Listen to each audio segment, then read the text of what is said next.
Hello everyone, welcome back, good evening, hope you guys are doing great. Today we have a lot to talk about, not really.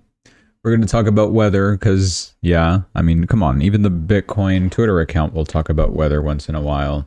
So will we. Not that we're going to talk about the Bitcoin Twitter account, but, you know, we'll still discuss anything that's going on in the news, mainly stuff with Iran, some Canada stuff as well, since we're kind of talking about the weather.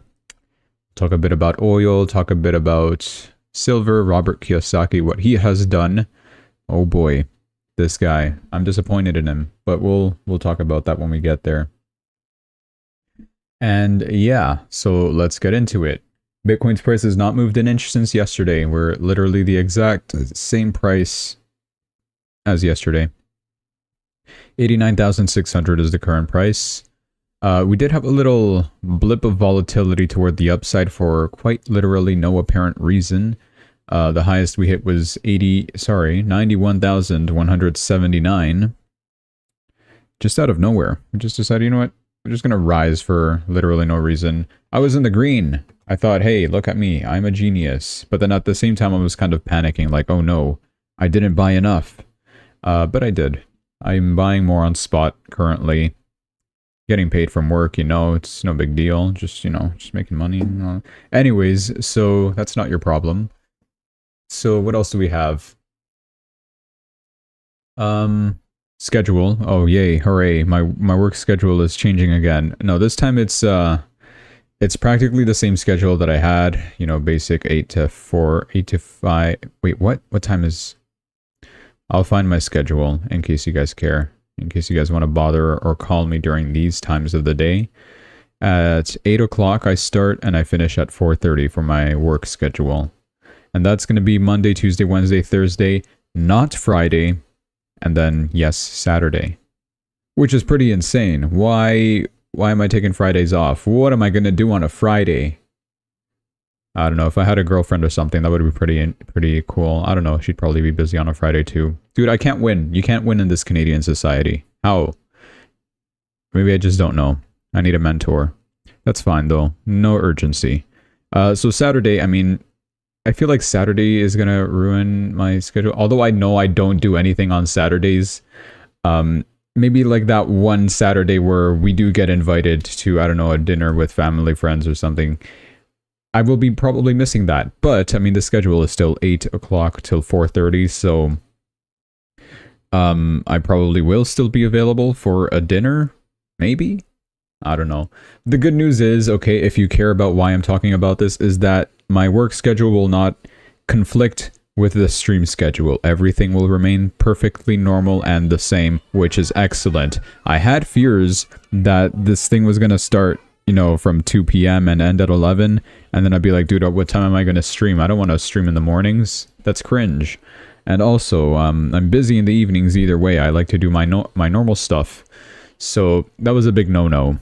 And then they give me the two options, to keep this 8 to 4 schedule, or it was to do, I think it was like from noon, 12 o'clock till like 9. And I mean, that's already in the iffy territory for me, so I decided to just stick with the mornings. Yes, I'm going to have to wake up early, and I'm not that kind of person. I hate waking up early in the morning.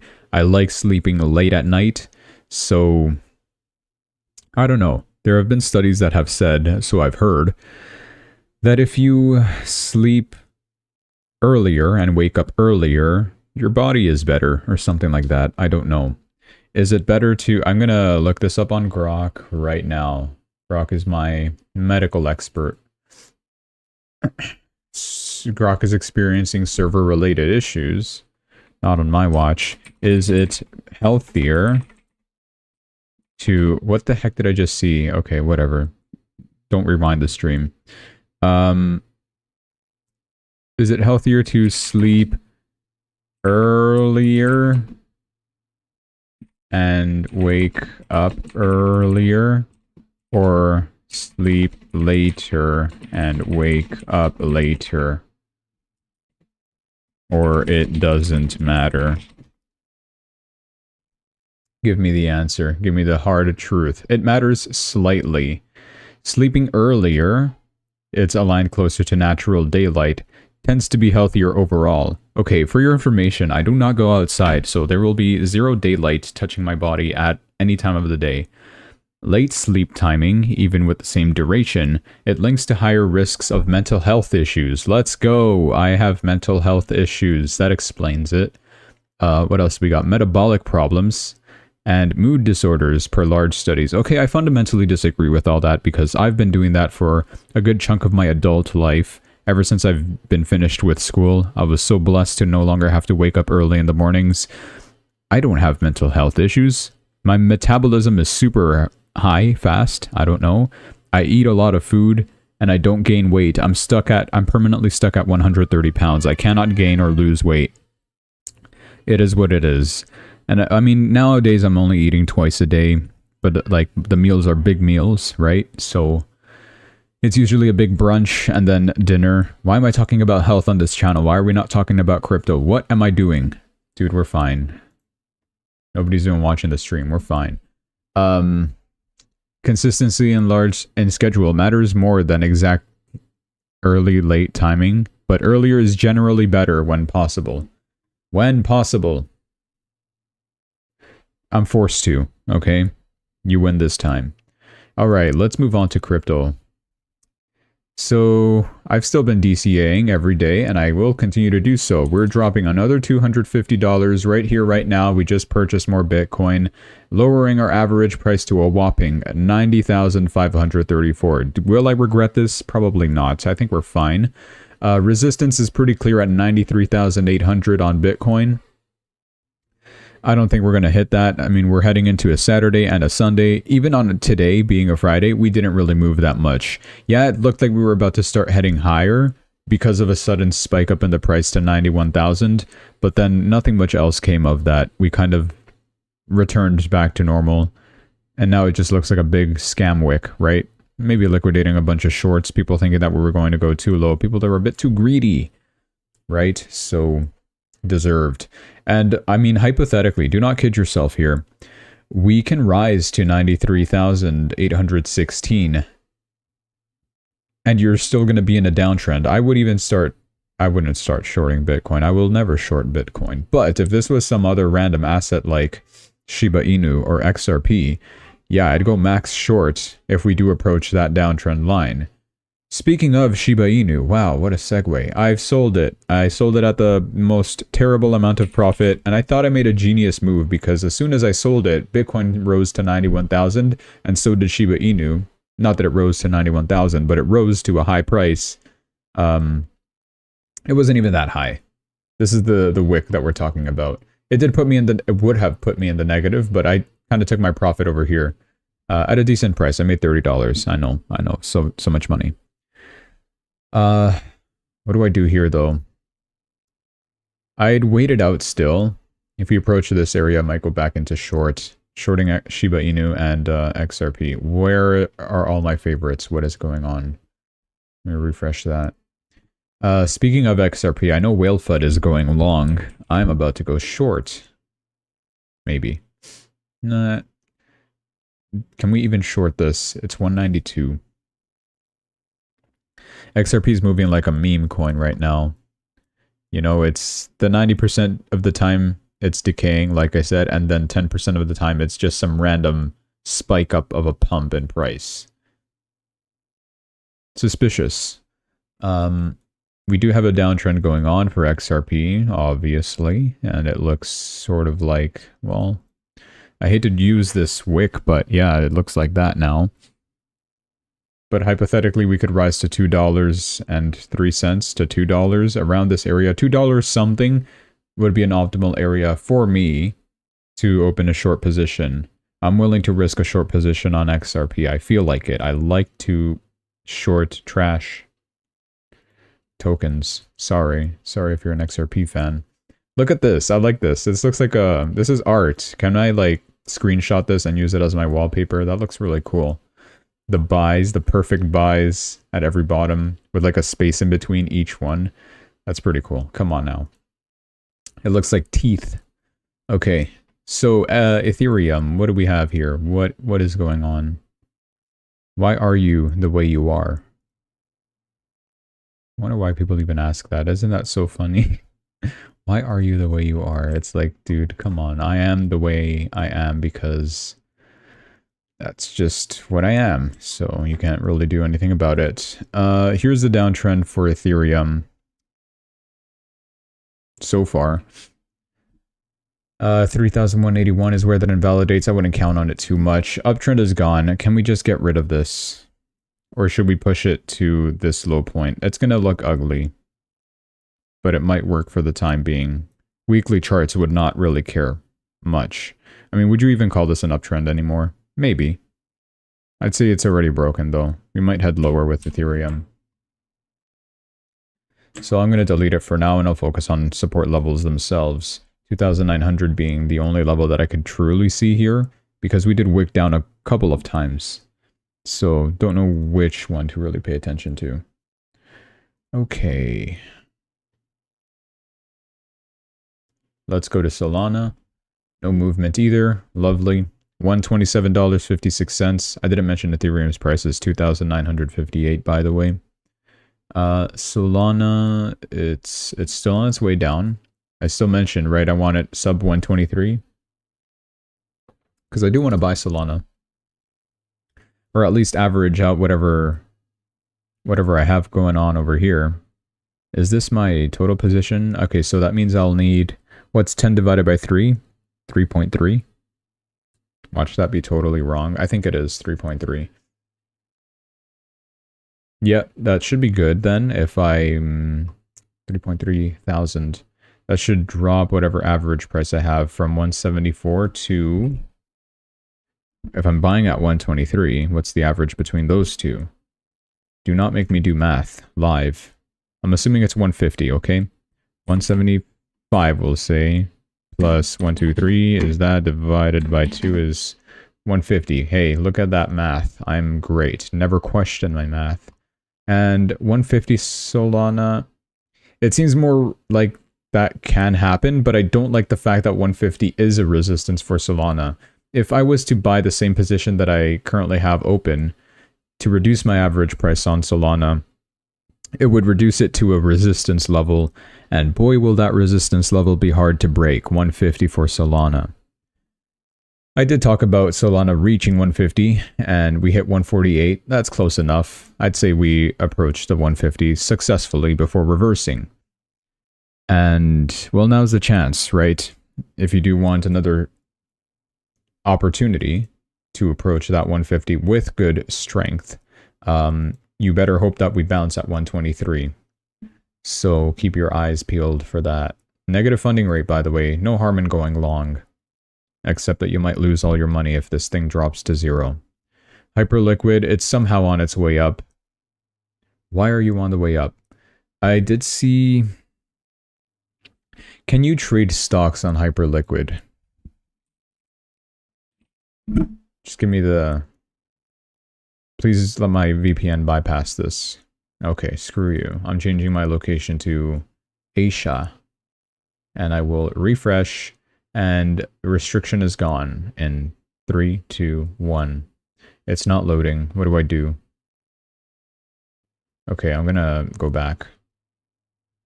And now it's just not gonna load, is it? It's loading. It's just really slow. Please allow my Wi-Fi to think. Why do we still have issues with Wi-Fi in 2026? How do we fix this? Like, what is the solution? Web3? Starlink? It's because I'm connecting to Asia. Okay, here is Hyperliquid. Can I buy stocks 24/7 on here, or what? TradFi, silver, gold, copper. Here's the stocks. Can buy Tesla, Robinhood, AMD, Amazon, MicroStrategy, Netflix, Palantir, Tesla again with USDH, the Hyperliquid stablecoin. Could buy Circle, Apple, Oracle, Alibaba, Rivian, the Mag 7. Wow. I didn't know you could just straight up buy the Mag 7. I've been doing it wrong the whole time. Whenever I wanted to invest in the Mag 7, I would literally buy each one of them separately. Oh, how naive. Well, now you can just do it this way, I guess. OpenAI, this is the beauty of it, is that these companies that don't exist publicly yet, you can trade to them, basically. OpenAI is here, SpaceX is here. I don't know what robot is. What would robot be? I don't know. I don't know what semis is. Anthropic I've heard of, so there's that too. Interesting. I like that. And it's all exclusive with USDH. Are you serious? I don't want to get USDH. I don't want to get USDC either. Why can't we just be normal and use USDT? Why all these stable coins? It's a one-to-one trade. What am I complaining about? But still, it's like so much buttons to click. I don't want to do that. Who wants to click buttons in 2026? Implant a chip in my brain and just make my brain decide what I want to do. Let's have a look at, okay, what is this? I'm viewing markets deployed independently and permissionlessly by a third party on Hyperliquid. Ah, nice disclosure. Running away from responsibilities, are we? These markets are surfaced based on on-chain activity and are not reviewed, verified, or approved. Trading in these markets may involve elevated risk, including low liquidity, high volatility, incomplete documentation. I just got banned. Incomplete documentation and increased liquidation risk. You should carefully assess the risks and understand how each market works before proceeding. Click on this suspicious link to understand. Yes, I understand. You're accessing a product from a restricted jurisdiction. Guys, who is reporting me? Stop. Okay, I'll never be able to use Hyperliquid, I guess, unless...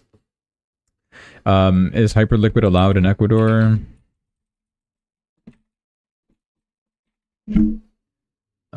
What do we got? Yes, it is. Let's go. Alright, I'm moving back to Ecuador. No problem. I'm leaving Canada behind with all its problems. And yeah, that's about it.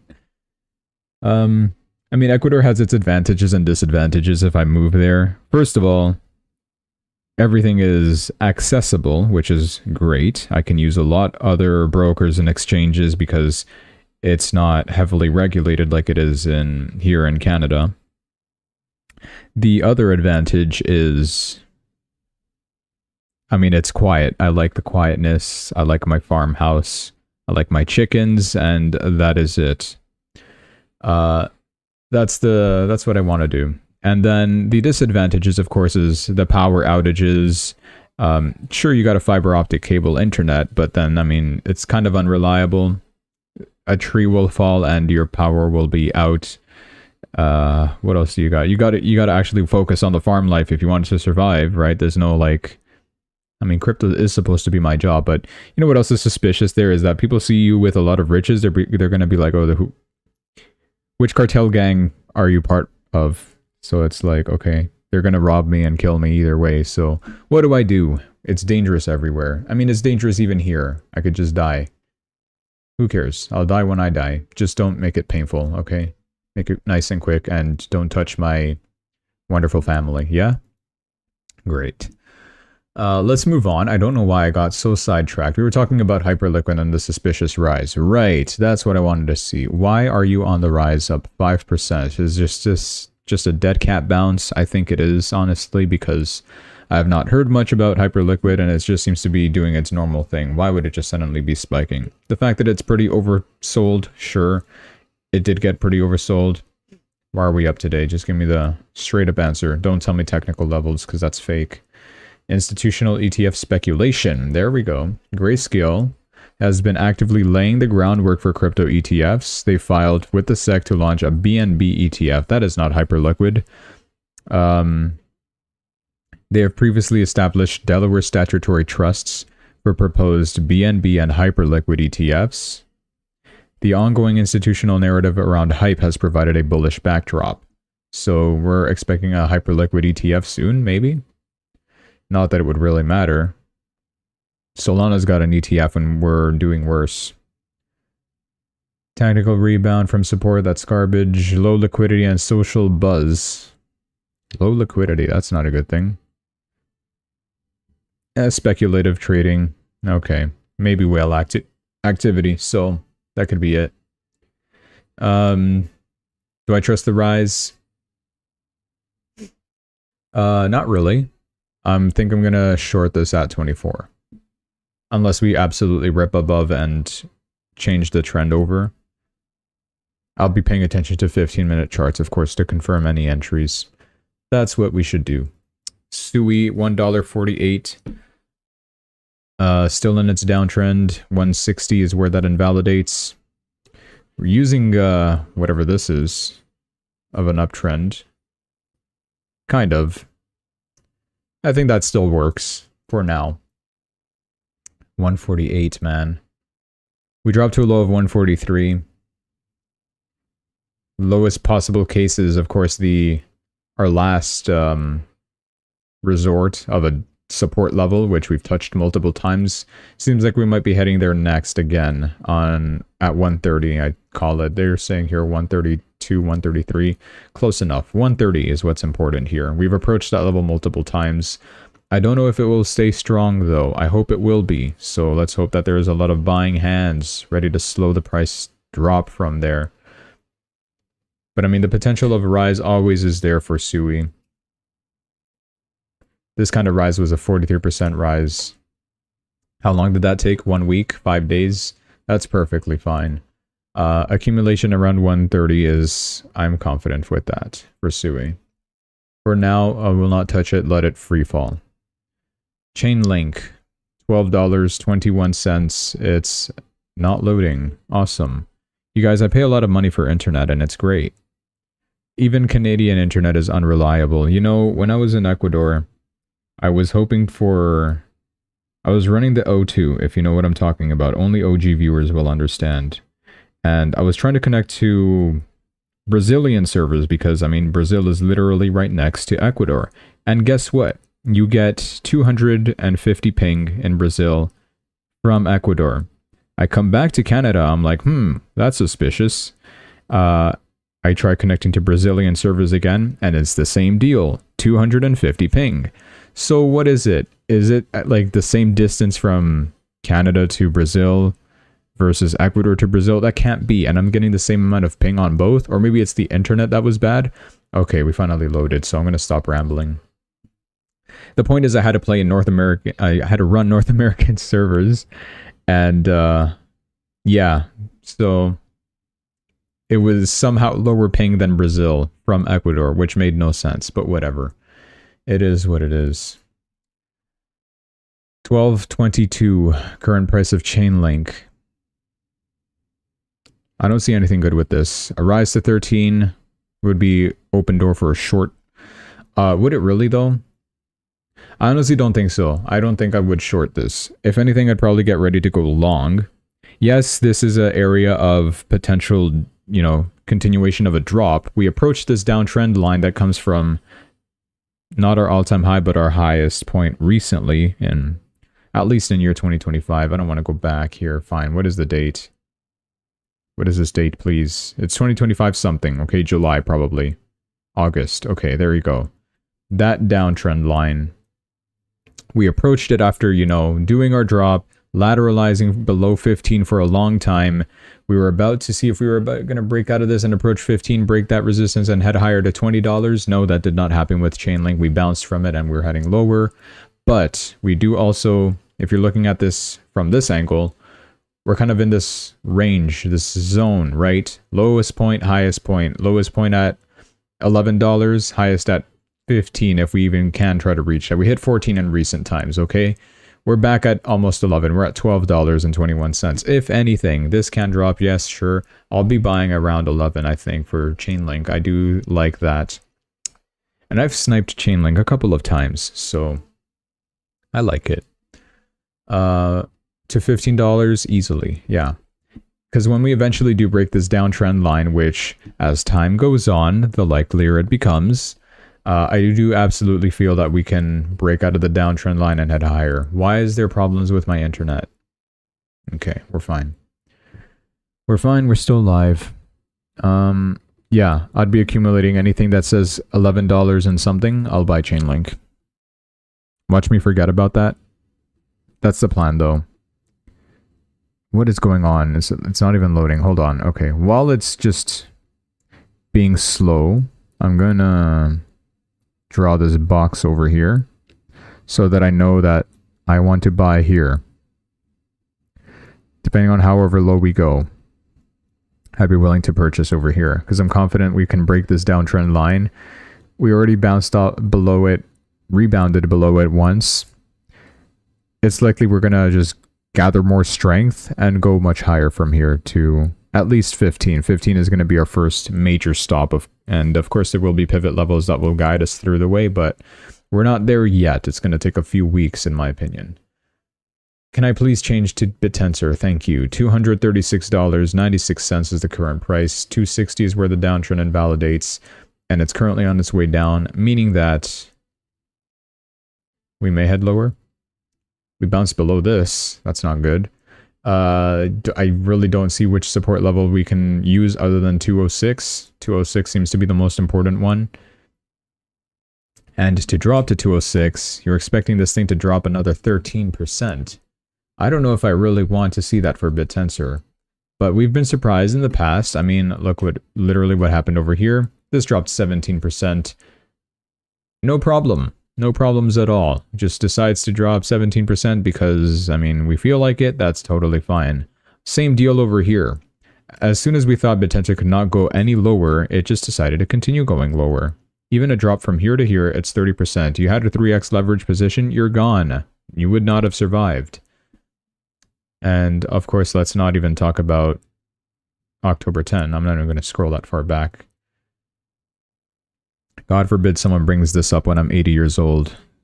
The October 10, 2025 crash. Okay. So, I don't think it's going to be an immediate crash. It's going to be more of a slow and gradual crash. We might even see a dead cat bounce before this of an 8% rise potentially, before bouncing below whatever the super trend flattens out at, right? We would look at that as a resistance before bouncing lower, rebounding lower. Bounce is upward, rebound is lower. Or I guess they both work in either direction. Who cares? Okay, you guys get what I'm trying to say though. So that's what I think about BitTensor for now. Monero, I don't want to touch Monero. It's too high. It's too much money. But it's on its way down. We're using our previous all-time high as a support level. Imagine that. That's how high we rose with this asset over here. Hitting a high, of course, of 800. New all-time high. Marvelous. Thank you, Zcash, for internally imploding. And, well, now Monero's taking all their clients. Here we go at 506. Seems like the hype is kind of relaxed a little bit. And we're just waiting to find a good footing, a good support level, which I would estimate would be using this uptrend line. It only makes sense. So I would allow this thing to drop a little more. How low? Anything below whatever the pivot level was over here. I don't know why it just disappeared. Why is it loading now? Okay, here we go. 484. Anything below 484, I would feel confident in an entry with Monero. I'm going long on that. Yes, I will be buying at what used to be an all-time high if you are willing to believe my craziness. Of course, with a stop loss and responsibly, you don't want to, play it too hard. Yes, I will be trading against the trend just a little bit, so I would expect this thing to maybe lose, but if I'm right, I will be omega right, and this will benefit severely. But we'll assess the risk as soon as prices get there. And once again, I might forget about what I just said, but we'll, when the time comes, we'll be looking at that. While this is loading, I'm just going to go ahead and draw the box of truth. That's terrible. Let me redraw this. That's kind of where I want to buy. All right, let's move on to Aptos. We haven't moved an inch here either. Still using 150 as a good support. I like that. 154 is the current price. If we're expecting SUI to drop to 130, I mean, it's only fair that Aptos does the same. Although they both should not be worth the same price. Aptos should always be worth more than SUI, which it kind of is right now, just not by much. SUI's at 148, Aptos is 154. Sure. They both had a $2 resistance, which was really odd, but that's fine. We'll give it a pass. The drop for Aptos we're expecting is toward 134, 135, versus SUI was about 133, 134, maybe even 130. just based off psychological levels and previous supports. Aptos, we're expecting it to just be slightly a little higher than that, which means that even from here, we can expect a 12% drop. Will I short now? Absolutely not. If we get a dead cat bounce of 10%, I would likely be able to short it. Looking at 15-minute chart, like I said, of course, and taking the appropriate entries. Accumulation, I don't think I will yet. Unless we make a new all-time low. That's crazy. We're talking about making all-time lows on this thing. Yes, there is technically a support level at 140 for Aptos because that's the lowest point that we hit on December 18, our actual all-time low. This is the all-time low. I don't know. Inflation is still a thing, and this thing will just continue to go lower every time as time goes on, because that is the beauty of inflation. Okay. That's all I have to talk about for crypto news. This thing is just slow today. Okay, great. Let's get into our news. And we will start off with Iran like we do every single day. Iran, what are we doing? Iran. How do I even say it anymore? I'm tired of saying it. This is the map of the scale and the scope of the US military buildup around Iran. Sorry, my internet sucks, so you can't see the image. You're just seeing a black screen, as am I. Here we go. So all these ships, the Abraham Lincoln ship is still on its way over. They said it was going to take a week. I think it's probably close to there by now. It should be. We have a couple more in the Persian Gulf. I hope that's the Persian Gulf. I don't know my maps. Or maybe that's the Persian Gulf. Dude, I don't know. The Strait of Hormuz, unless it's here. I'm going to pull up a map, honestly, because what is this map? Would you even call this a map? Let me just pull up Google Maps first without doxing my location. That would be just excellent. Okay, it doesn't show my house. Great. Here we go. Yes, I live in Africa, by the way. So we're talking about, yes, it was the Persian Gulf, Arabian Gulf. Okay, sure. What is up here then? Caspian Sea? Why is that a thing? And where's the Strait of Hormuz? Is it this? Yes. Okay. So this is the big deal, right? Is that, remember that one time where Iran was going to sabotage the whole flow of oil because oil comes and goes from here in ships. This strait, this little canal,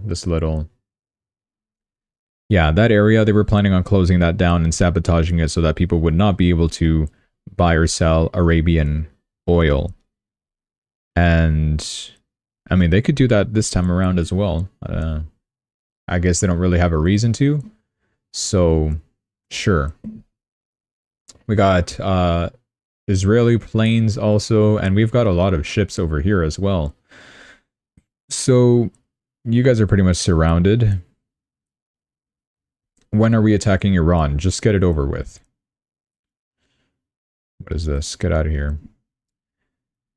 Air France, British Airways, Lufthansa, KLM, and several other international airlines are canceling flights tonight over the weekend to and from Israel, Saudi Arabia, Qatar, and the United Arab Emirates, citing the security situation in the Middle East. We're canceling plane flights. Yeah, we've done this before and nothing happened, but now we're doing it again and maybe something will happen, but maybe something won't happen. So, grok, what happened? Several airlines are canceling or restricting their flights to those countries due to escalating geopolitical tensions. Key factors include protests in Iran, U.S. threats of military intervention, Iranian counter threats, that's also a big issue, and the safety advisories leading to avoidance of Iranian/Iraqi airspace. Okay. Major airlines are suspending flights across the Middle East, citing the security situation.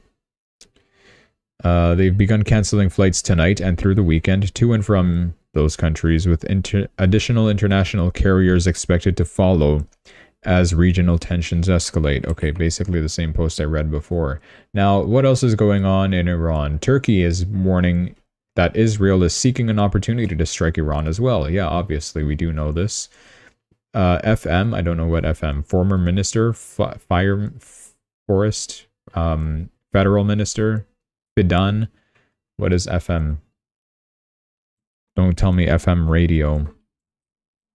What is this? Hakan Fidan is Turkish Minister of Foreign Affairs. Foreign Minister then, right? That's what FM stands for? Okay, good to know. Thanks. Tel Aviv is looking for opening to attack as regime collapses internally. I hope they find a different path. Iran's already destabilized. Israel might just be waiting. Apparently this has also been happening. Protester of Iran describes warehouses are stacked with 1,500 to 2,000 bodies, including children. That's where I draw the line. On January 8, Iran went dark, which we know about. Then the killing started. And protesters searching Tehran's largest cemetery for a friend reportedly found warehouses full of corpses, and there was also children in small bags. It's gotten to that point that even kids are dying. This is what the regime did when it thought nobody was watching. I don't know why I didn't even think about the children. I just felt like they wouldn't be at the protests at all. And then it's like, why would they even kill the children in the first place? Okay, I don't know. It just never crossed my mind, so that was a bit surprising to me. Like, oh yeah, right, there's children in Iran. I forgot about that. So, I'm not laughing at this, by the way. Just the thought of me not remembering the fact that, yes, they are also impacted by it all. What do we do about it? Do we request an urgency of military intervention? Do we really want that? Do we leave the Iranians alone? I don't know. I'm not Donald, so I'll let him decide. Yeah, suspending the planes, we know that. The pizza stuff. I don't know if we want to talk about this anymore. I saw another post as well. I think it was satirical. They were talking about someplace in Iran, the shawarma shops close by to the federal offices are busier than usual. And that's like, okay, come on now. We know you're lying. You're just making stuff up at this point. Yes, the planes are canceled. We know. US and Israel may be ready to strike Iran. The US just moved fighter jets, bombers, and missile defenses into place across the Middle East. I saw a plane and I thought the word plane. They even sent massive aircraft carrier. Look, the sky's missing pixels. With its tracker turned off. Israel's freaking out a bit. They're setting up for a surprise attack from Iran just in case. Still, the IDF chief says the military is ready to act. Source India. Okay.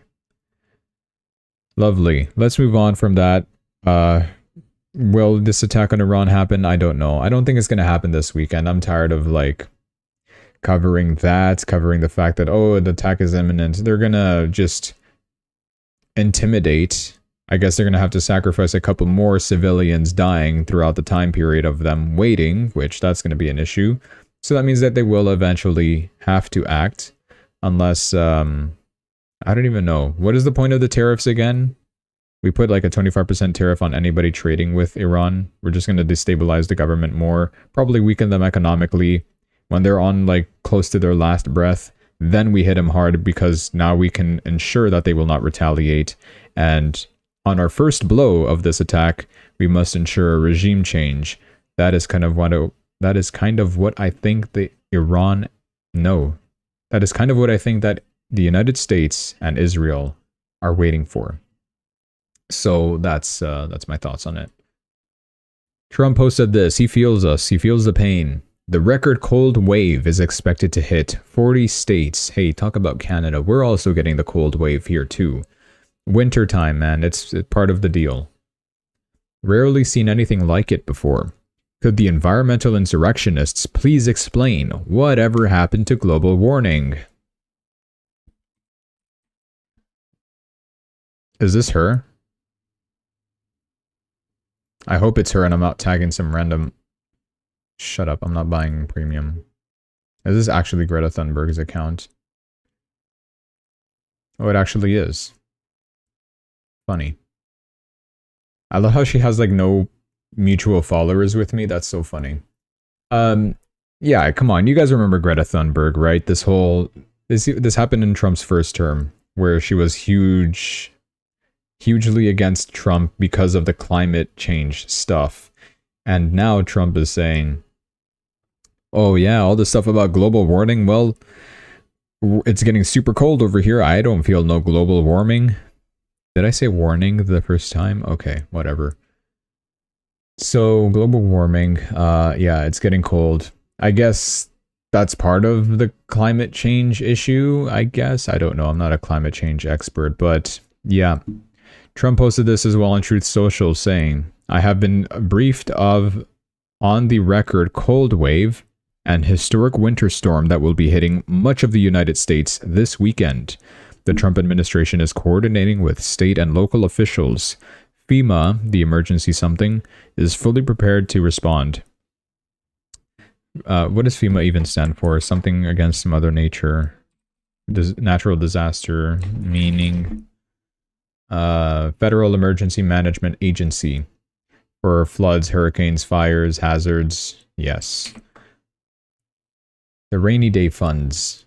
Isn't that what it is? Rainy day funds is... What is... Oh, it says right here. What are rainy day funds? Money set aside for unexpected expenses like car repairs. What about federal? What are federal rainy day funds? For economic downturns, preventing cuts to essential services. Okay, so it's not for... Oh, it is for emergency response as well. This is what I was trying to link it to. Funding unexpected crises such as natural disasters. Upon other stuff as well. Recessions, economic stuff, revenue volatility, etc. Why am I talking about rainy day funds? And why does it relate to crypto? Because the US Strategic Bitcoin Reserve Map, which we have discussed before, we didn't get as much states on board, but that's fine. Little by little, they will eventually accept. They do have rainy day funds that they could use to buy Bitcoin. Now, the big question is, while this whole thing loads, is that would you use this natural disaster relief money to buy Bitcoin? Maybe. I mean, they could. Texas, I think, had like the ability to buy 200,000, which would have been what the amount of in the U.S. Federal Reserve. I'm saying this wrong. The National Strategic Bitcoin Reserve amount was at the time. Currently, it's 300,000 Bitcoins that the U.S. government has. So now they will never be able to match with that.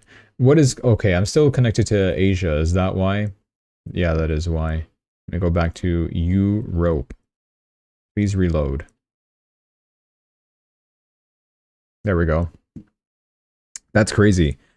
This US map did not load for if you're in Asia, if you're in China. They don't want you knowing about how much Bitcoin the United States has. So Texas is approved, Arizona is approved, New Hampshire is approved. No big changes. Utah is in progress. Rest of these are proposed or declined, rejected, and half of them are just nothing. So Texas, they... Using their rainy day funds, they could purchase 265,000 Bitcoins, which that's what I was saying. That's how much the US National Bitcoin Reserve had in the past. Now they seized more Bitcoin. They have 300,000. Okay. And I think that was one of the states that could afford the most amount of Bitcoin. Rest of these, they could use their rainy day funds, but it's only a couple thousand Bitcoins. 26,000, 36,000, 13, 17,000. Oh, here's California. I don't think they will, though. 247,000 Bitcoins is what they could afford. That's not too bad. What about New York? That's nothing, really. I thought New York would be rich. I guess not. I'm not seeing any big notable states other than Texas and... Yeah, just Texas and California, I guess, could afford 200,000 Bitcoins with their rainy day funds. And that is only if they actually do it. And these are big states, so I really don't think they will. But that was just one of the thoughts of it before. Anyways, the National Weather Service, going back to this cold climate. Why did I talk about that? Oh yeah, National Emergency Response. They said, take the storm seriously, folks. Moderate to major impacts are expected from the central U.S. through to the northeast today through the weekend. What a sentence. Hazardous to impossible driving conditions are expected. Avoid travel if at all possible Dude, I had something planned for Sunday and I was going to travel somewhere. Now I can't. I don't know. This will obviously impact in Ontario as well. Ontario, I'll talk about that soon. Apparently going to be worse. The worst. Widespread closures and disruption to infrastructure may also occur. Stay weather aware and up to date on the latest alerts and weather conditions by following your local... Sure, thank you. Ontario, though, we will allegedly be the coldest place on Earth this week. I don't know if that's actually true. Isn't Antarctica like much colder? Come on. But sure, in the Americas, yeah, absolutely. We'll be the coldest place on Earth. Excluding, of course, the Northwest Territories and Nunavut and Yukon. Those are always cold. That doesn't count. That's cheating. I wonder how cold it is in Greenland. Greenland weather. Okay. It's -3. That's not even that bad. It's literally the same temperature as over here right now. I will not look up my weather. I know what it is. Sure. So, coldest place? Fine. I was planning on doing stuff already on this weekend, man. That's crazy. It's fine. Whatever. We can just reschedule or something. Maybe. I don't know. I don't know what other people will think. Trump commented on Canada as well. Didn't he? He said something against us yesterday. I covered it yesterday. Whatever he said, it was not good about Canada. This time he's now saying that Canada is against the Golden Dome that is being built over Greenland, even though the Golden Dome would protect Canada. Instead, they voted in favor of doing business with China, who will eat them up within the first year. I agree. I fundamentally agree. Now, the Golden Dome was proposed to Canada originally, and Canada expressed interest. That is the last we heard of that. Now that time has passed. Orange Man still bad, so we go make deal with China, and now Orange Man furious. Okay. Our options were to spend, I think it was 60 billion or 600 billion, some huge amount of money to build this Golden Dome that would protect us from every nuke ever, the whole North Americas. Or we could just join the United States as the 51st state, and we'd get it for free, and we'd also get a really good military, really good dollar, really good economy, and not really good economy. Of course, all economies are trash, but Canadian economy is much worse than American economy, I'll tell you that much. So, you know, would have been a good deal. Just saying. Whatever. What did we think over here? Scott Bessent has been commenting on Canada too. He is actually supporting the conservative province of Alberta seceding from Canada and joining forces with the US. That's also what I've kind of pointed out. It would look like a weird missing front tooth, like I said, but it would probably be worth it. Alberta, they want independence. It's obvious that they will. Same with Quebec. I don't think Quebec will join America, though. Alberta will likely join United States, America. Why did I say that twice? So that's likely. We shall see what happens. There's massive lines that have been forming of fed up Albertans trying to secede. They could gain independence and potentially seek US statehood later. And Scott Bessent said, we should let them come down into the US. Alberta is a natural partner to the US. Yes, because of the oil, the natural resources, but they won't let them build a pipeline. I'd welcome it. Economic partnership or 51st state. Whichever works best. I'm fine with both. And trying to think here, if Alberta does join the United States, that would be good as well, because they're conservative, and you'd probably get more Republican voters. You know what I'm saying? Not that I agree with the Republican Party 1000%, but, you know, good enough. It's better than the left. And here's the left in action. Mark Carney, in response to Donald Trump, says that Canada doesn't live because of the United States. Canada thrives because we are Canadian. Yes. Oh my gosh. So patriotic. We love it. Okay. So Pierre Poilievre is saying, we still live next door to the biggest economy, military, that the world has ever seen. We sell 20 times more to the US than to China. 1 in 10 Canadian jobs rely, directly or indirectly, on trade with America. Our trade and security partnerships with the United States is centuries old, and it will outlast one president, meaning that he still has faith that we can still reconcile and become friends with the United States if we don't get swallowed by them entirely during this current regime under Mark Carney, because of how bad it's going. And we're literally looking toward China at this point, and that is like bottom of the barrel type move, in my opinion. Just stick with the United States. Strengthen the relationship. Why are we still angry with them? What did this all start about? The tariffs that were originally put on Inauguration Day, or February 2nd, 25% tariff on Mexico, Canada, and 10% tariff on China. He put a 10% tariff on China and 25% on Canada. I guess we took offense to that. So we're like, oh yeah, you're treating China nicely? Well, we're going to join forces with China now. Why? Because of fentanyl? We don't even transfer that much fentanyl across border. Yeah, we still do, but it's not that much. It's not much like Mexico did. And Mexico handled the situation pretty well, I'd say. I think the United States is fine with Mexico, although there's still a little bit of iffiness there. It's like, oh yeah, but you still got your cartels and all that stuff. But hey, at least border crossings are at an all-time low, thankfully. So, I don't know. It's a bit of a trade-off that wish we had over here. Speaking of China, and this was the post that I wanted to talk about. I guess I didn't pull it up a couple streams ago. Now I will, since it's relevant to talk about it. China is looking to replace Venezuela's oil with Canadian oil. Since Maduro's capture, Venezuelan oil exports have dropped by 75%, with China being the most impacted. So who is China going to go to next? They now face a large supply gap. They must look elsewhere to replace the 440,000 barrels of Venezuelan crude it used to bring in. After Canadian Prime Minister Mark Carney's recent visit to Beijing, China is looking to Canada to fill that gap. Good or bad? I don't know.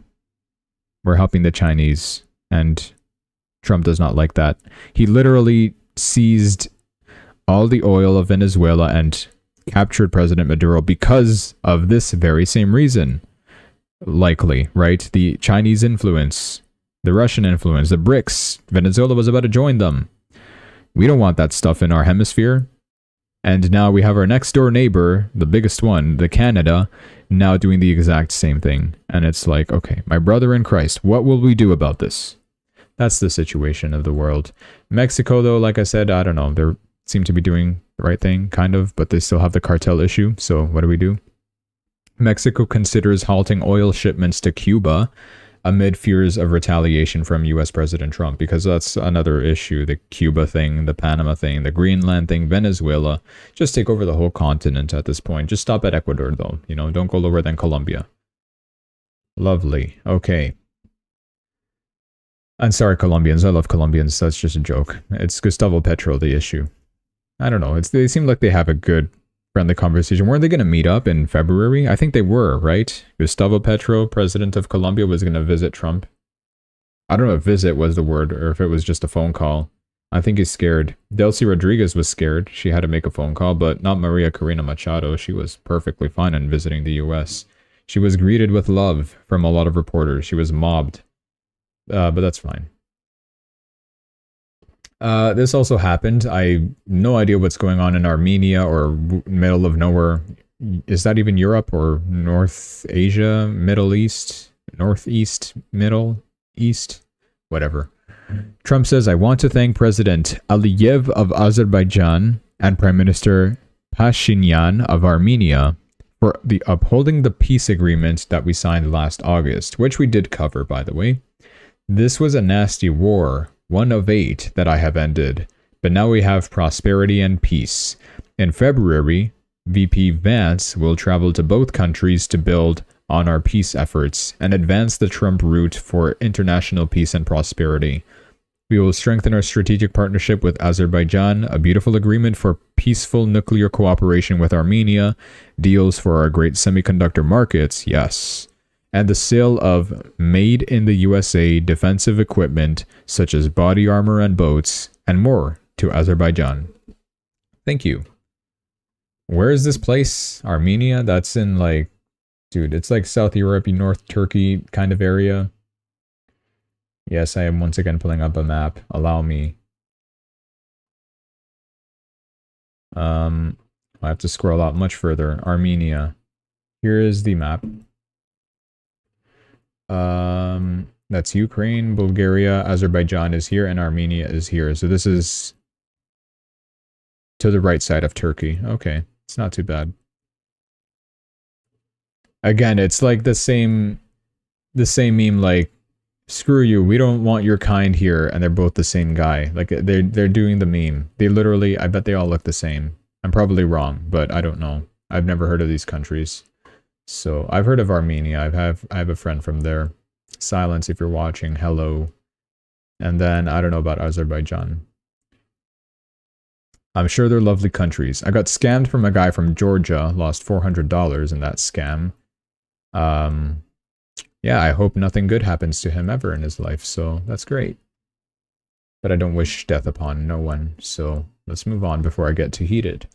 The state of California has independently rejoined the World Health Organization Disease Network, ignoring Trump's decision to leave the WHO. What are we doing? Just buy Bitcoin. Anyways, this is apparently happening. A new account on Polymarket has bet $14,000 on some guy named Rick Reader, I think it's Reader, to be the next Fed chair, the guy to replace Jerome Powell. They will win $180,000 if they're correct, currently at a net loss. Rick Ryder is now the favorite to be the next Fed chair. Is that so? I thought it was going to be Kevin 1 or Kevin 2. Now it looks like it's this guy. Called us a week ago. We saw the new account placing a massive bet on Polymarket. He had just a 5% chance when they first bought. Now it's a 49% chance. Wow. $263,000 in unrealized gains already. Who is this guy? Fed chair. Who will Trump nominate as the Fed chair? Yeah, he's up here. I didn't even know who this guy is. He just appeared out of nowhere. And some guy made a huge bet very early on. That guy's in significant profit. Here's Kevin Warsh and Kevin Hassett. Kevin Hassett has dropped so much. What just happened? Why is Kevin Hassett no longer considered Fed chair? Where's Barron Trump? That's what I want to know. Donald Trump. Barron Trump is still here. Lovely.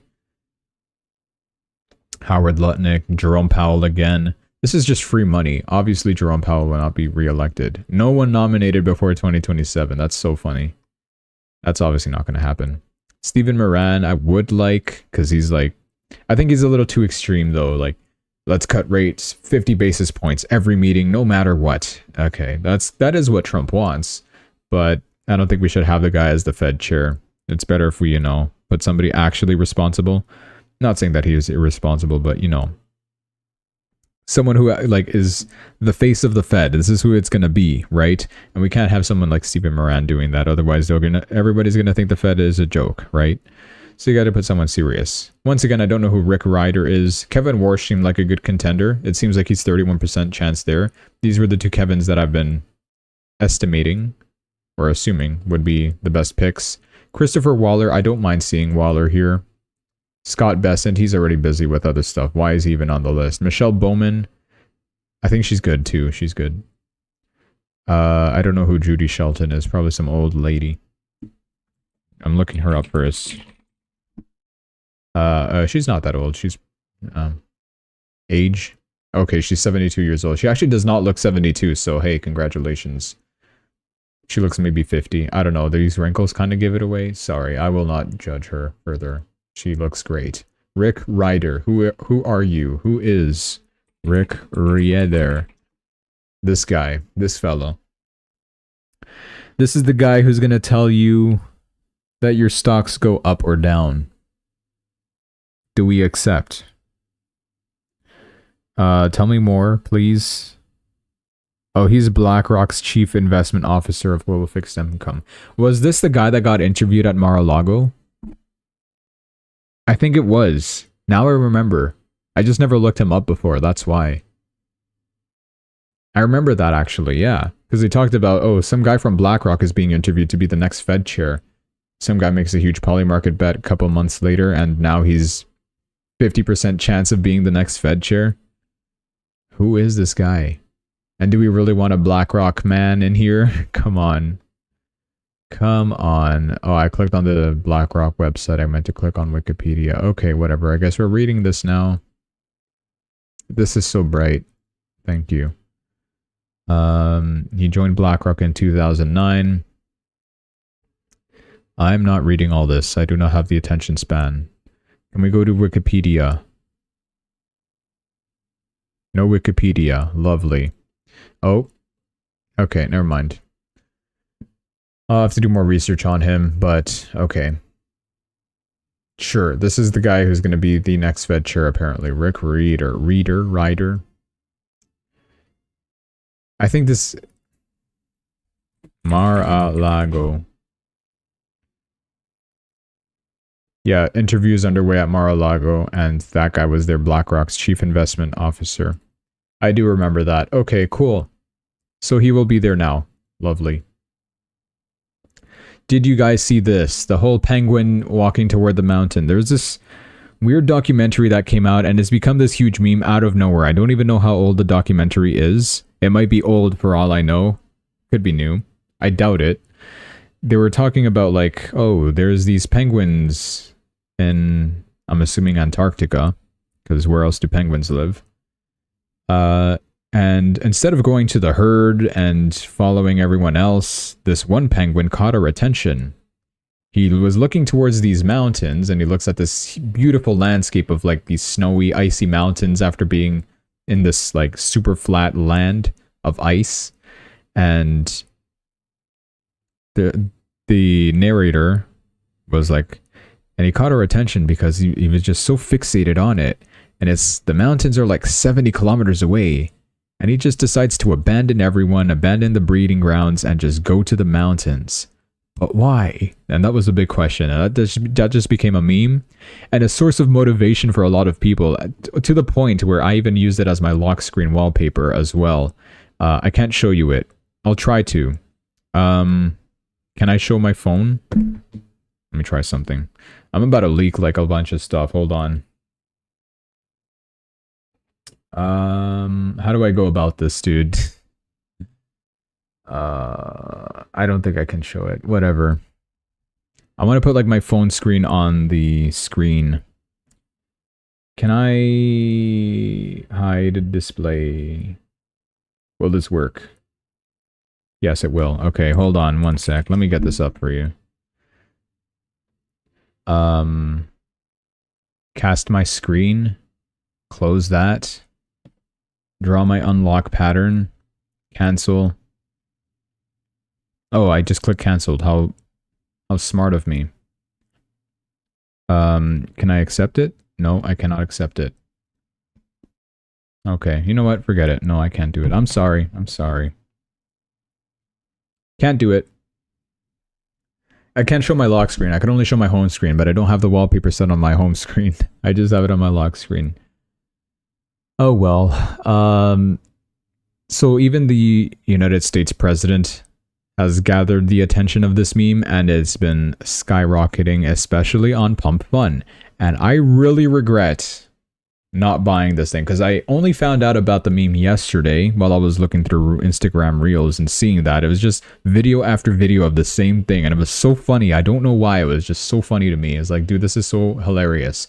I wonder if there is a Pump Fun meme coin about this. And surely enough, here it is. Look at that market cap. 44.44 million. I saw it yesterday at about 8 million, 6 million, 5 million market cap.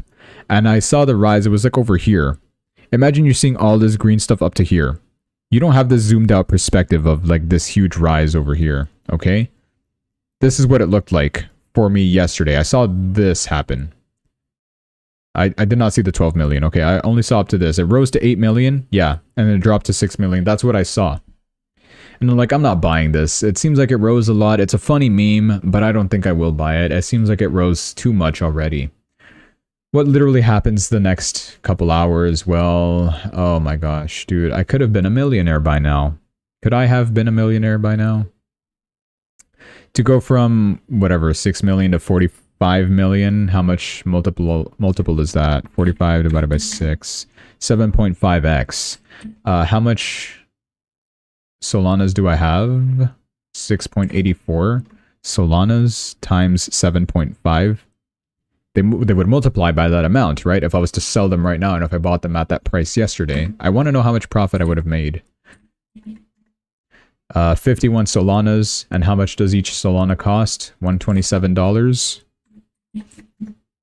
I would have made $6,000, and how much money did I originally have? How much is 6.84 Solanas? Times 127. 800. So with $800, I could have made $6,000. Yeah, I wouldn't have been a millionaire. Back it up, little bro. Move on. So it's pretty neat to see the White House also posting about this, sharing a photo of President Trump walking alongside the penguin, holding an American flag on what is supposed to be Greenland. Oh, they put the Greenland flag here, but this is supposed to be Antarctica, but nice try. Embrace the penguin is what they said. Neat. And of course, our favorite penguin meme coin that actually exists, so let's not forget about pudgy penguins. Yeah, they're doing the meme too. The one penguin just wandering off into the mountains, something 70 kilometers away. But why? That they're posting this now. Year of the Penguin. I mean, that's just on point. Like, huge coincidence. I love penguins. And yeah, Pudgy Penguins is just doing the thing, doing the meme. They started off like the exact same way. Like, yeah, instead of following the other penguins, this penguin just got distracted and decided to just wander off toward the mountains. But why? Okay, now it's just a huge ad. Why? What a way to pause. Why Tom Lee is here. Get him out of here. Get him out of here. Get out of here, Tom Lee. I bet Pudgy Penguins is also benefiting from this. 1%. One whole whopping percent. No, it did not benefit a single cent from this. Okay. There's your penguin update. Okay. We'll keep track of whatever that penguin thing is doing in the future. What else do we have? The SEC has dismissed its lawsuit against the Winklevoss twins-backed Gemini over its earned product. Okay. I'm assuming that's a W. I haven't been following that case too much, but okay. Eric Trump glazing USD1. A major milestone for USD1, the stablecoin released by World Liberty Financial, the Trump-backed project. We are now larger than PayPal's digital dollar, Pi USD, and growing into one of the most significant digital dollar platforms in the world. This isn't just about crypto, it's about building the future of global money. The shift is happening. Yeah, Pi USD is down here, USD1, it's right next to World Liberty Financial. I wouldn't call that a flex if your stablecoin is just as valuable as your whole project, right? Like, the market cap is pretty much the same. And they're both worse than Shiba Inu. Come on, you got to get those numbers up. Also, I mean, PayPal can just print the whole United States national debt in 20 minutes, no problem. Let's not forget what happened on whatever the date was when they minted 300 trillion Pi USD. How does that even happen? And then they just deleted it as if nothing happened. That would have made it the top #1 crypto asset in the world, wouldn't it have? Right? Because it's 300 trillion. Bitcoin is only 1 or 2 trillion at this point. So, you know, whatever. Stuff happens, I guess. You can just accidentally make a lot of money and then just delete it like it's no big deal. Silver is still doing well. We looked at it yesterday, was at 99, looked like it was about to break 100, and it did now today. It broke 100. New all-time high, new milestone, $100 for every silver ounce that exists on this godforsaken space rock. Let's go. $103.26. Still rising, still currently at an all-time high as we speak. It's not stopping, and I don't know what to do about this. It's waiting for me to go long eventually, and then it will just have this massive correction like we've never seen before. We thought that this was going to be the big correction, or that it was going to be this one, but no, it just proves us wrong and continues rising, and here we go. Is gold also rising? Gold is about to hit 5,000. Are you serious? I have a headache, man. Gold is about to hit 5,000. Is this a 40 trillion market cap? No, not really. 34 trillion. It's going to be 35 trillion. All these trillions going into gold and silver, and nothing is going into Bitcoin. Bitcoin is still 1.7 trillion. We're not even at 2 trillion.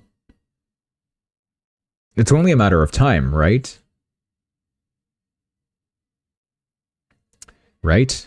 It's just, I'm just stunned by these numbers.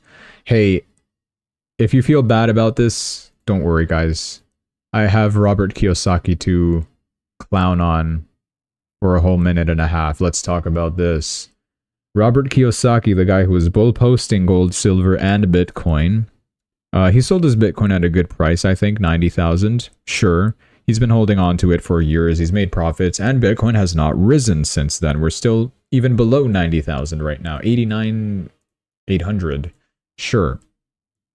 But his gold and silver holdings, he hasn't really disclosed how much he had or how long he's been holding them for.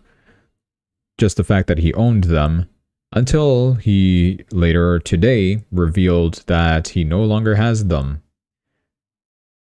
He mistrusted his own words. He was calling for silver to reach $70 when it was $20, $30. And this is what he said.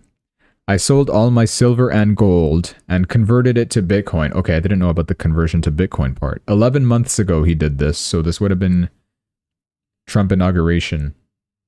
It would have been during the initial crashes of the tariffs, February, March crashes. Silver was at $28 to $30 an ounce. He missed out on a 200% gain from that.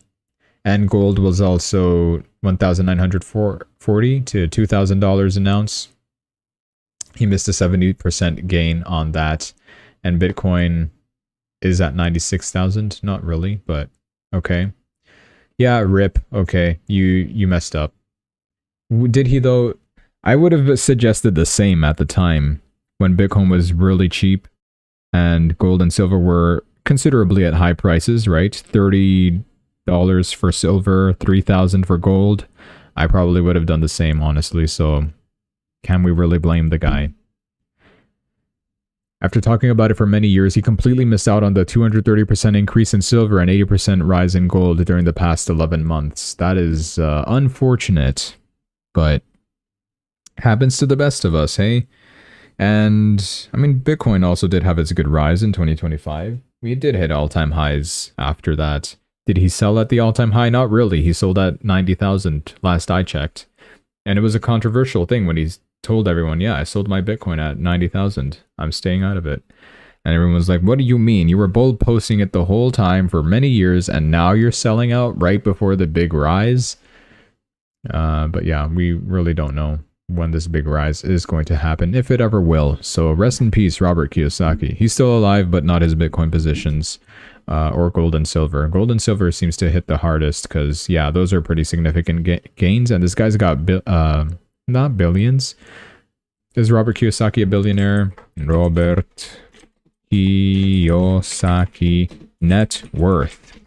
I'm just going to Google this straight up. 100 million? You're broke.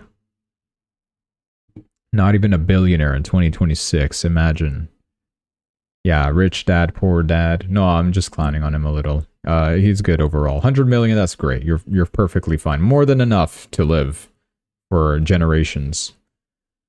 Rest in peace, Intel holders. Did I have Intel? I hope I didn't.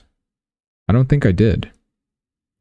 Where is my... Let me go find my positions on Wealth Simple.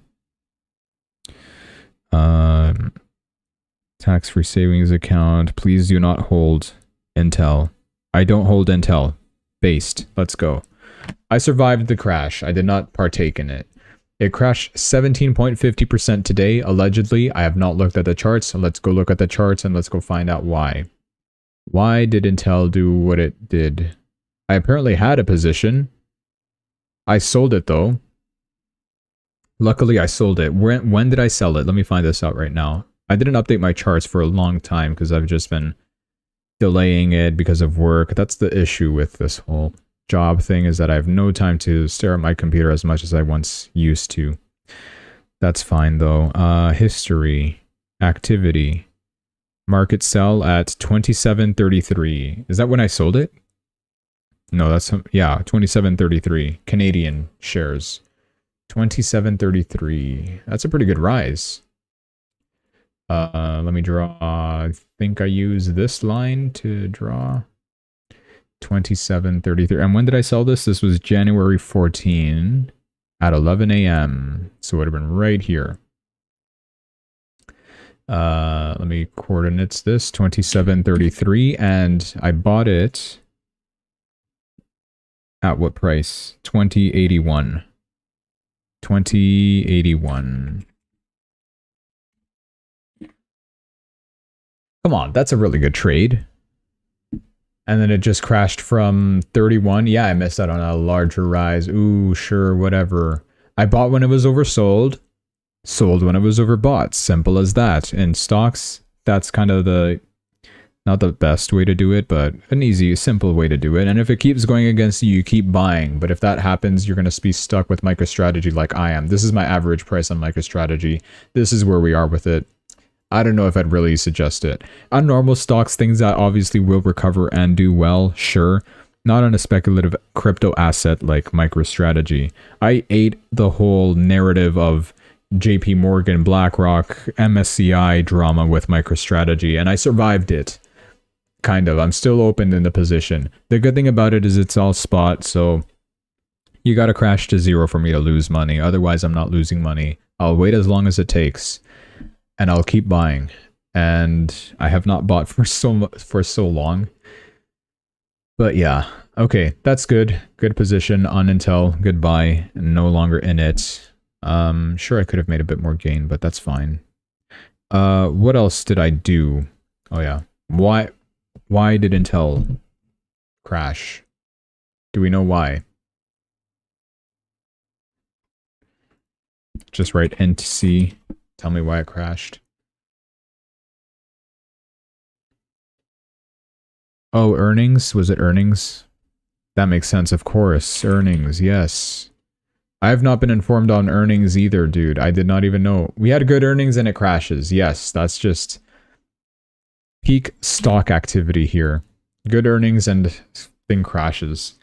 Obviously, it's the expectations for the future. That's the best explanation as to, you know, why does a company have good earnings but then crash, is because the expectations for the future are bleak for investors. They don't expect the company to continue growing at the pace it was growing, or the pace is going to be decreasing. They'll punish the stock in some way, so there will be a big sell-off like this. Is this a time to buy? No, not yet. Let it crash a little further down. Good luck finding which support level, because I'm not going to. I don't plan on buying it. What else did I sell? Am I really going to update this while I'm live?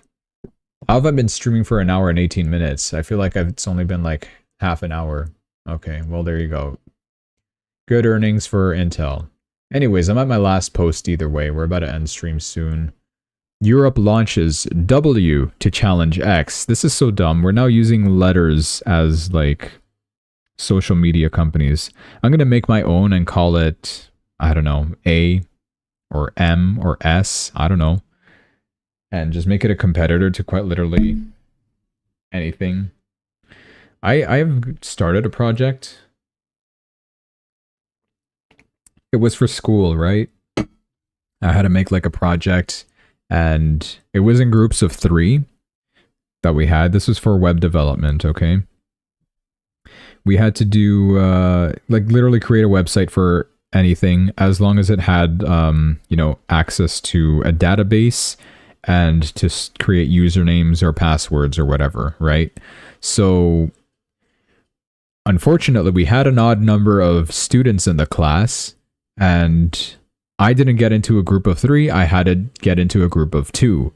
Me and this guy named Christian, and man, we did a really good job somehow. Okay, I'll give him credit. I think he did more of the harder stuff. Sorry, Christian, but he focused more on the back end stuff while I did more of the front end stuff, and it looked pretty good. We basically made a Twitter clone, right? That's kind of what I based my website off of.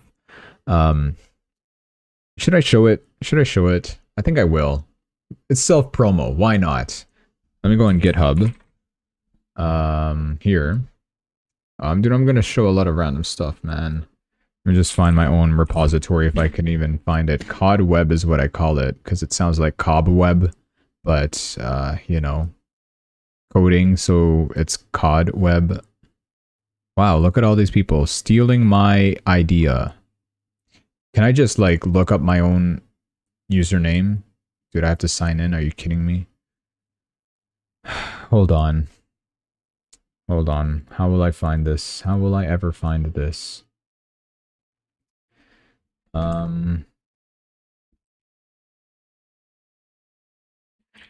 Is this even live anymore? Like, I don't even know if it's, oh, okay, great. I looked up my GitHub username and it went to Google. Thank you. Thank you for being just so smart. Okay, come on, GitHub. Please let me sign in. Why is it not letting me sign in? Log in. Sign in. I don't remember my credentials. It's been so long. I have not coded anything. I haven't even coded trading bots in a while. Like, you could find my last stream, the last back testing stream I did. That's probably the last time I touched code.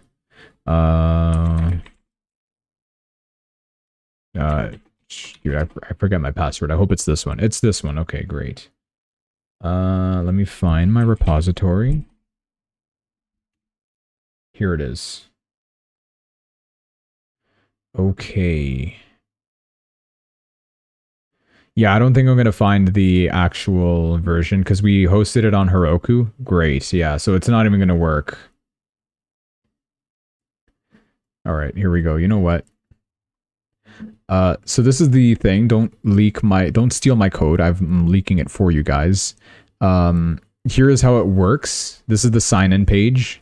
I think I made this into a GIF, or one of them. You can create your account. Look how good it looks, right? Can I zoom in? Okay, that's as much as I can zoom in. So try to enjoy. You create your stuff like this.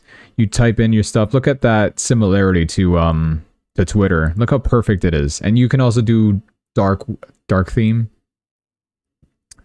which is just awesome.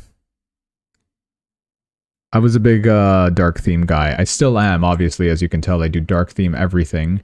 So yeah, I was really proud of the project. You can make posts and all that stuff. You could delete posts. We still obviously had more to work on since we only made the project in, what was it, 2 weeks, 2 or 3 weeks, I think. And we got a good grade on it for just being a team of 2 people. We got, you know, signups to work, email, not email, but like accounts to work, right? You could sign in, sign out, all that stuff. The project isn't live anymore because, like I said, we hosted on Heroku app, which at the time was free, but now they got greedy. And now they ask for money, and I'm not paying for that. Maybe someday, if I ever make that into something big. The thing is, I still, you know, we're still focusing on adding more stuff. Like, we wanted to make a sign in with Google, sign in with Facebook, link like that. Or creating, like, uploading photos and videos as well. Other than just creating posts. And I don't know, obviously a good algorithm. Basically, like, everything is already done by Twitter. Why even bother to compete against such a massive entity? I might as well just save my life instead of doing that. But hey, Europe is doing the challenge as well. They've made W Social. Trust your feed. What a slogan. They're launching a new platform called W, unveiled at the World Economic Forum in Davos. I missed this, I guess. I never saw that. There will be mandatory ID verification for all users. Yeah, good luck. Nobody's using that. It will be hosted in Europe will be fully compliant with strict EU privacy and data protection laws. Be careful with what kind of jokes you make on that. They'll know your identity. It's just you're setting yourself up for failure at this point. This is why Twitter is good, because you can be anonymous and you can just shit post and have no consequences at all. Okay, maybe you'll have a consequence, but for the most part, everybody's just memeing and joking, and it's funny and it's cool and it's all good. We all love it.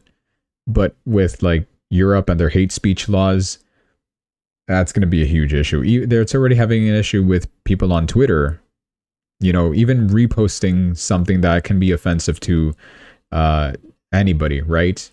You'll get arrested. You get a knock at your door. In the UK mainly, I'm referring to, because that's where it is most prominent. But yeah. And also something that's controlled by the government. Come on, there's going to be so much censorship on there. It's not going to be good. Good luck competing with this. The beta is launching in summer 2026. Not even coming out yet. They're just announcing it. But summer is soon. A public release expected later that year. It's not going to be successful. Yeah, I didn't even read the bottom line, and I kind of came to that conclusion myself. Woke social. That's a pretty good one. Brought to you by the same geniuses that gave you this. Interesting. So there you go. That's W social. Why W? Why? Okay, whatever. So that's the world we live in for you guys. Hope you enjoy it. What do we expect? Nothing on Saturday. We'll still make a stream and cover stuff. I'm appalled at how much I've been rambling on today, and I'm still energetic. I still feel like I could go for another hour. But I've honestly run out of content here, so I'm done. And my throat is always in pain, so I'll just have a sip of tea and relax for the rest of the evening. The good news is there's no work tomorrow, because screw that. But yeah, starting next week is when that new schedule will happen, which is going to be the same as this one, like I said, but I will take Friday off, and then I'll have Saturday to work again, which is why. That's also going to look like a missing front tooth in my life schedule, because it's like I'm going to be so used to waking up at, I guess it would have to be 7 every day. And then on Friday, my day off, I don't have to wake up at 7 anymore. I could actually sleep in. But then I'm still going to wake up at 7 because my body's going to be used to that. And then on Saturday, I do actually have to wake up at 7 again when I should be having my day off. At least on a weekend, you know, on a normal basis, you would have your 2 days off and you could just sleep in for both days. And it's a good rest. But here it's going to feel odd. It's going to be like, oh yeah, I'm doing nothing today. I feel like working because it's, you know, it's Friday and I'm supposed to be working and I'm supposed to take the weekend off like a normal person. But no, not this time. This time it's like Friday, you sit there. It's like the El Chapo waiting meme. Let me look this up. I think it's El Chapo, isn't it? Pablo Escobar. Man, I'm mixing up my cartel drug members. Me on my day off. Like that's what it's going to be. I put El Chapo. Oh my gosh. It's Pablo Escobar. How did I not know? It's fine. Yeah, so that's going to be the issue. And then on Saturday, it's like I have to get back in a working mood after taking a day off. And then Sunday, another day off. And then Monday, back to work again. It's like I'm jumping around between this. Just give me my 2 days off. Let me work my 5 days a week. Just be normal, dude. Whatever. The cost of October 10. This is what happens when you don't use a stop loss. What do I do? It's fine. What do I short? I want to short something urgently. Did it just say no results for XRP for a second there? What are you doing? Oh yeah, I said I was going to wait for $2. Oh my gosh. What to short right now? Maybe Hyperliquid? Maybe. We're at a good rise. I mentioned 24. Anything close to 24. I don't think I'm going to wait for exactly 24, but like maybe 23.50 I think should be fair. Right? Would you agree? Like I'm looking at this line over here. If price rises and does it swing like this, that's where I short. Let me get the short position drawing. Stop loss above the downtrend invalidation and a big fat take profit at a lower low. That's excessive. Okay, I'm obviously gonna lose with that. Let me go just do 1 to 3 risk reward ratio. Something like this is what I would like to see by Saturday. If we do see this, I will go short on it. If we don't rise that far up, your fault. Okay. Guys, that is all for tonight. Thanks so much for watching. Hope you enjoyed. Make sure you like, subscribe. I will see you tomorrow. Till then, have a great rest of your evening. Bye.